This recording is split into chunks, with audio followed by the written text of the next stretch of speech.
TV Empreender. Empreender e crescer. Olá, seja bem-vindo à TV Empreender. Meu nome é Lucas Cassule e esta é a rubrica Conheça o Escritor. A rubrica Conheça o Escritor é uma conversa aberta com os escritores angolanos. E hoje temos como convidado um autor de 2 livros, O Velho Pipacassa. Velho Pipacassa, seja bem-vindo à rubrica. Obrigado pelo convite, Lucas. Aqui saudar a todos os telespectadores e a todos aqueles que amam a leitura. Eu sou o Velho Pipacassa e estou aqui para que vocês possam me conhecer. Velho Pipacassa, o vendedor de esperanças e o vendedor de esperança e o perdão, volume 2. Assim, uma forma de nos atualizar, conta-nos um bocadinho como foi o percurso para chegar à escrita da literatura, propriamente dita. De forma resumida. Eu começo a escrever muito motivado por decepções que a vida foi causando a mim mesmo. E de pessoas próximas a mim, e quando eu comecei a escrever, em momento algum eu pensava que fosse escrever o livro intitulado O Vendedor de Esperanças.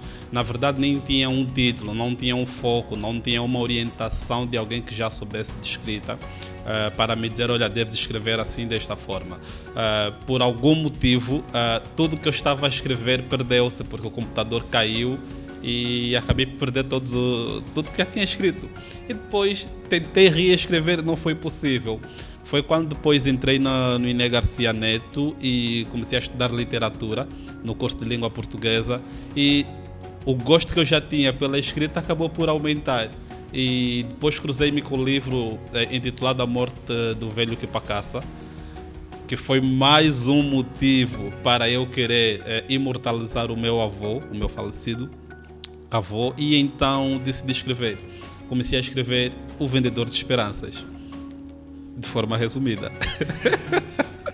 eu não preferia dizer que inspirou, mas isso depende do ponto de vista, porque eu prefiro dizer que eu decidi imortalizar, porque eu, na verdade, senti que o livro do Boaventura Cardoso estava a colocar ou a tirar da memória das pessoas a existência do meu avô, que por acaso foi meu xará. Então eu decidi que, doravante, todos os livros de narrativas, de ficção, de romance, romântico ou não, que eu escrever, eu vou assinar como Velho Pipacassa, porque é um nome que me é de direito e é o nome do meu falecido avô. E não gostei da ideia dele ter morrido, e por este motivo então assino como Velho Pipacassa. Dizer que há uma pequena relação com o autor lá de Moqueba, não Velho Pipacassa, que é a pessoa homenageada. Entretanto, a minha personagem principal, o Carrad, ela é a junção da vida de várias pessoas, incluindo a minha. O Carrad, na verdade, existe, ok? E é um primo, já que a revelar, estão sempre a fazer-me esta pergunta. É um primo em primeira mão. Mas eu nunca digo quem é este primo, nunca lhe mostrei, porque eu tenho um acordo com ele em que não devo revelar a identidade real dele, não devo. E por este motivo eu peguei os fragmentos da vida de várias outras pessoas e coloquei então na vida desta personagem, do Carrad. O que o leitor, nosso leitor, pode esperar, para os que ainda não tiveram acesso à obra, podem esperar do primeiro livro, do primeiro volume, O Vendedor de Esperanças? Eu não consigo falar muito sobre aquilo que eu escrevo.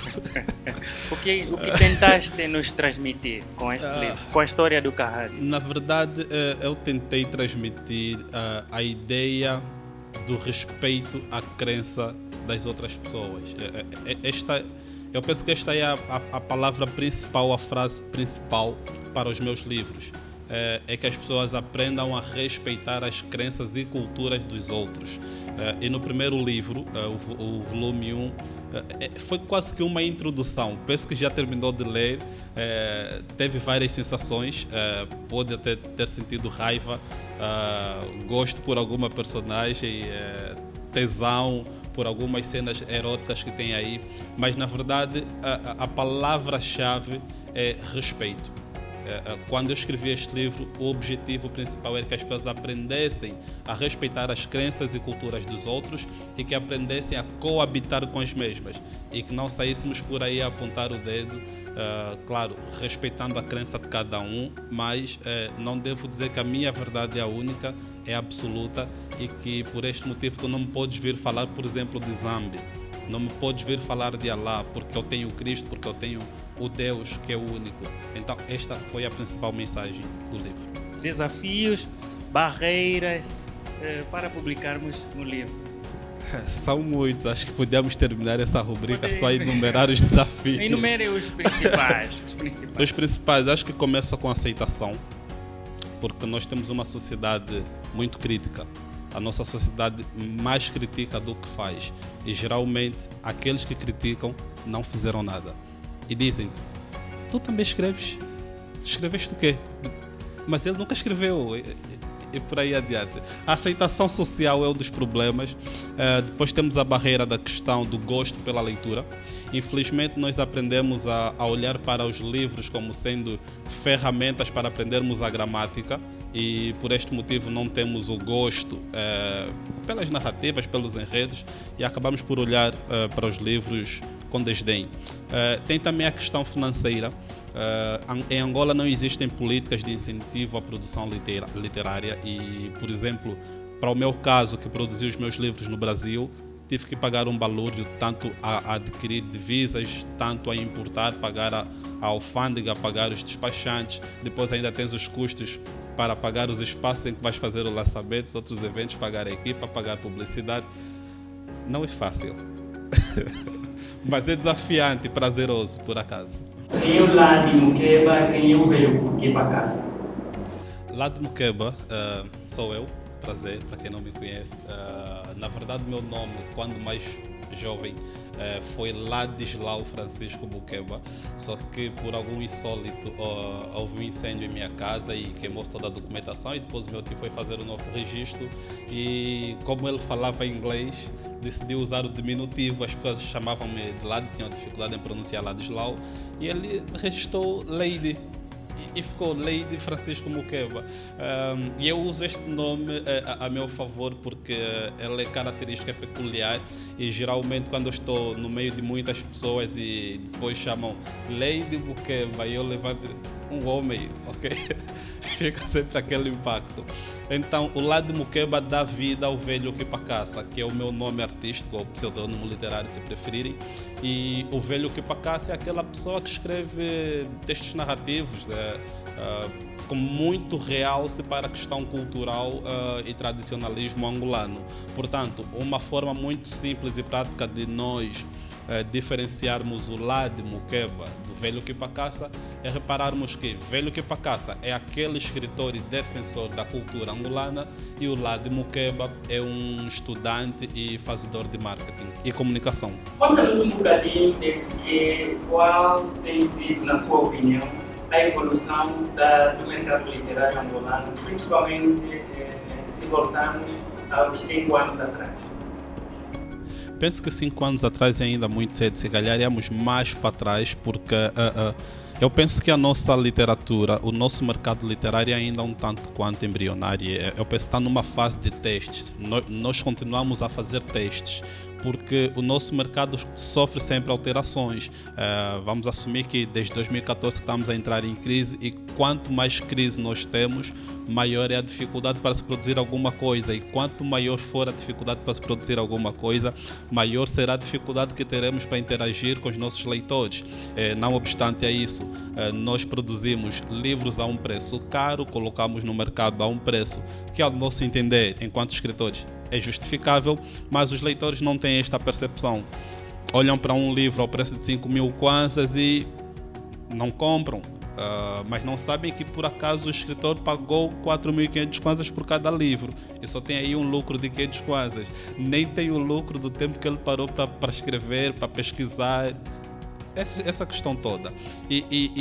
Mas eu penso que nós estamos no bom caminho e aqui eu parava para fazer um parágrafo a agradecer a um escritor que por acaso é muito conhecido, é o Vítor Hugo Mendes. Eu penso que ele fez um trabalho brilhante no mercado literário em Angola.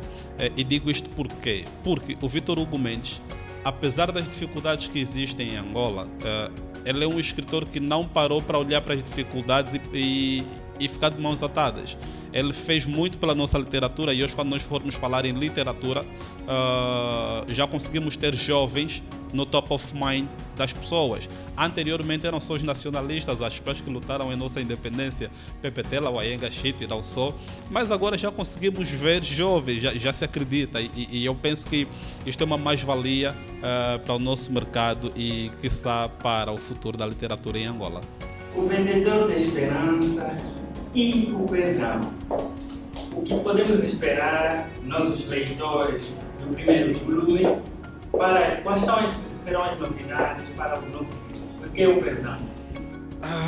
Por que o perdão? Se o Lucas terminou de ler o volume 1, percebeu que no final o Kahadi tem um encontro com um Kisse, que lhe fala de umas revelações e depois diz-lhe que ele é predestinado a fazer coisas maravilhosas. Só que para ele conseguir fazer essas coisas maravilhosas, ele precisava estar limpo de consciência, de alma, ele precisava perdoar, porque o Kahadi é uma personagem com muitos traumas. Reparou a parte que eu falo do sofrimento? Ele tem traumas com o passado e esses traumas não lhe permitirão ter usufruto desse poder que lhe é dado sem que ele perdoe. Então, no volume 2 é essencialmente o livro em que nós vamos falar do percurso que o Kahadi vai levar para perdoar alguém. Vocês vão saber quem, não vou aqui fazer spoiler. E acontecem muitas coisas. Há uma personagem muito querida que as pessoas acabaram por se identificar no volume 1, que morre no volume 2. Temos aí momentos excelentíssimos de descoberta. É como se estivéssemos sentado à volta da fogueira e a estudar a nossa cultura. E eu faço isso de uma forma que nem eu me apercebi como foi que eu fiz isto, mas sim, do feedback que eu tenho recebido, o volume 2 está a tirar o chapéu. Mas parabéns, obrigado. Eu vejo que optou por lançar os 2 livros e fazer mesmo a impressão fora de Angola. Por que não optou pelo mercado nacional? Visto que já há algumas gráficas, já há muitas editoras, qual é a diferença que saltou à vista que lhe fizesse então ter tomado essa decisão para imprimir ou publicar os seus livros sempre no Brasil, em Portugal? Eu vou colocar agora um terceiro livro que fez em Portugal, né? Estes 2 foram produzidos no Brasil. Mas porque é um mercado internacional e não nacional? Eu penso que, primeiro, isto varia de escritor para escritor. É uma questão de escolha. Segundo... Num primeiro ponto, eu preferia dizer que é só uma questão de escolha. É o escritor decidir, olha, eu vou produzir em Angola. Olha, eu vou produzir fora de Angola. Segundo, eu ia por esta questão e que eu ia resumir todos estes detalhes em custo-benefício. Eu penso que há mais benefícios para mim, e não quero falar pelos outros escritores, há mais benefícios para mim produzir fora do que produzir em Angola. E por quê? Eu sinto e vejo, porque eu interajo com todas essas editoras, eu vejo que as editoras angolanas, e não vou aqui citar nomes, porque penso que grande parte delas me conhece, as editoras angolanas estão muito focadas no dinheiro e não no resultado do trabalho, não na qualidade. Eu vejo livros de alguns escritores angolanos e, pela experiência de marketing que eu tenho, eu me pergunto como é que uma editora que te vai cobrar um balúrdio faz-te um livro com uma qualidade tão deficitária. Percebes? E são situações que eu não consigo absorver de bom tom. Então, para não ter de chocar com as editoras angolanas e não ter que ter este dissabor com os meus livros, prefiro fazer fora, porque fora eu me sinto acolhido. Eu sinto que a editora conversa comigo, a editora sugere-me coisas, porque na verdade eu não sou detentor da verdade e estamos sempre a aprender.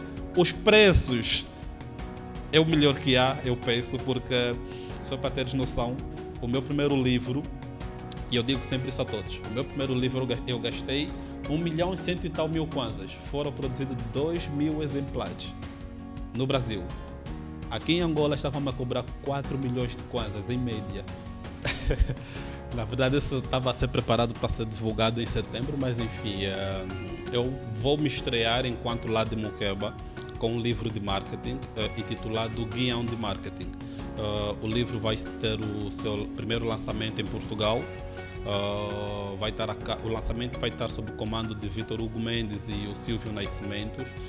Se existir voos, eu vou para Portugal para fazer o lançamento. Se não existir, como estamos confinados, vou estar presente por meio da internet, online. E em novembro, então, coloco este livro no mercado angolano também. É um livro que eu apresento uma metodologia de marketing que resume todo o trabalho que se faz no marketing em 3 passos.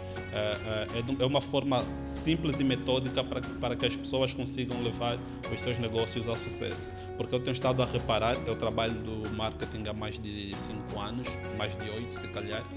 Eu tenho estado a reparar que o nosso mercado ainda não percebe realmente o que é o marketing.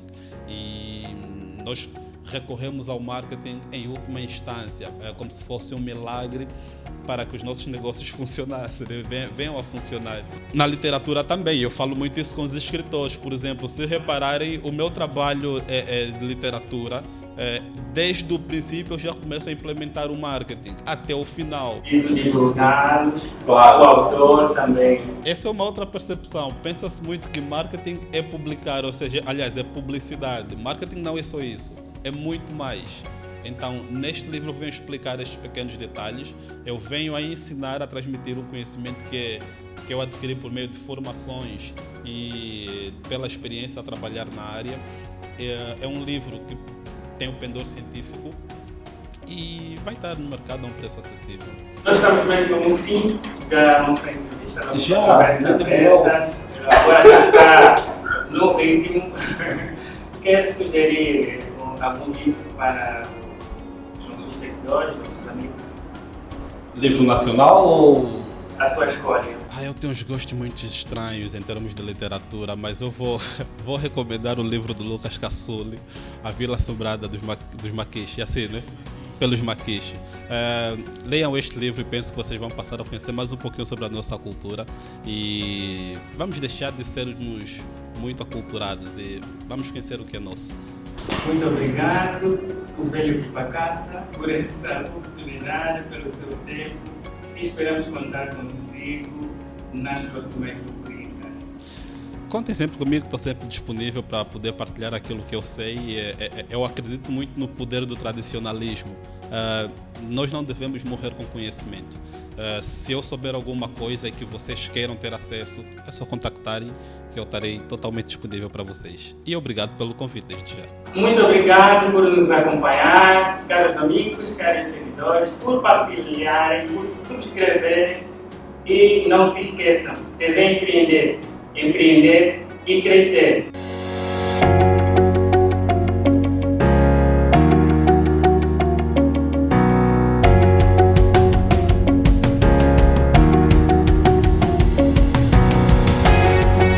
TS Records. Gravar momentos e emoções do momento.